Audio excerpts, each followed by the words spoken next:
Жалғас Жұмағұлов сынған аяғымен жеңді. Хамзат Чимаев UFC'ден кете ма? Бекзат Алмахан ақышқа енді ғана ұшты ма?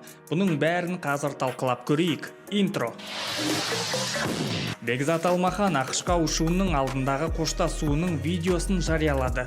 Бір жағынан жаңа климатқа бейімделу үшін 14 күн керек.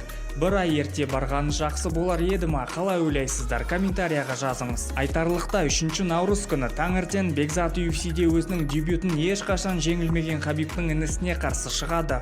Ол туралы мен мына видеода разбор жасағам. Қызықты болса басыңыз.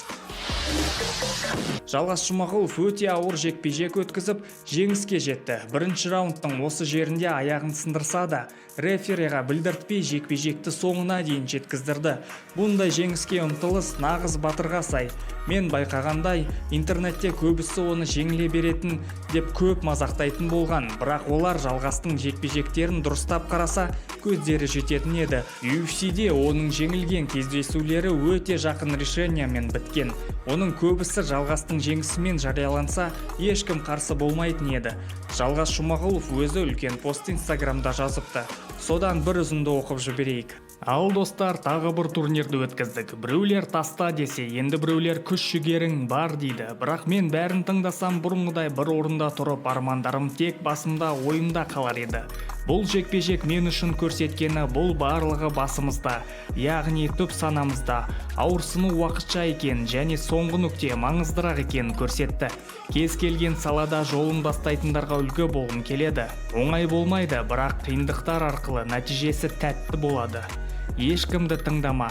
Көп адамдар бар, сонымен қатар олардың пікірлері ойлау деңгейінен аса алмайтын қаңқа болмайды дейтіндерге санасады. Маған еш нәрсе оңайлықпен келген жоқ. Қазір Алла тағаланың қалауымен тынымсыз еңбегім мен қажырлы еңбегімнің жемісін көріп жатырмын. Сондай-ақ бұл жекпе-жекте мен өз күресімді жүзеге асыра алғанымды және көрсете алғанымды атап өткім келеді. Рахмет жанымда жүрген, уайымдап жүрген барша халқыма, деп жазыпты Жалғас Жұмағұлов өз Инстаграм парақшасында. Хамзат Чимаев UFC'ден кету мүмкін ба? Оның себебі ақш мемлекетінен Ресейге арналған санкция. Дәлірек айтсақ, Рамзан Кадыровтың өзіне және оның жақындарына арналған санкция. Ондай жағдайда Хамзат ақшқа виза ала алмайтын болады. Бірақ бір жағынан ол соңғы жекпе-жектер сияқты Дубайда, Біріккен Араб Әмірліктерінде өткізе алады. Қалай болса да, ол үшін үлкен проблема.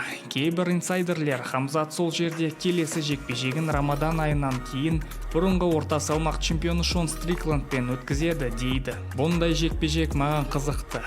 Сіздерге ше? Осындай соңғы жаңалықтар. Қазақша контентті қолдаймын десеңіз, осы каналға подписка жасай аласыз. Видеоны соңына дейін қараған үшін көп рахмет. Келесі видеода кездескенше сәттілік.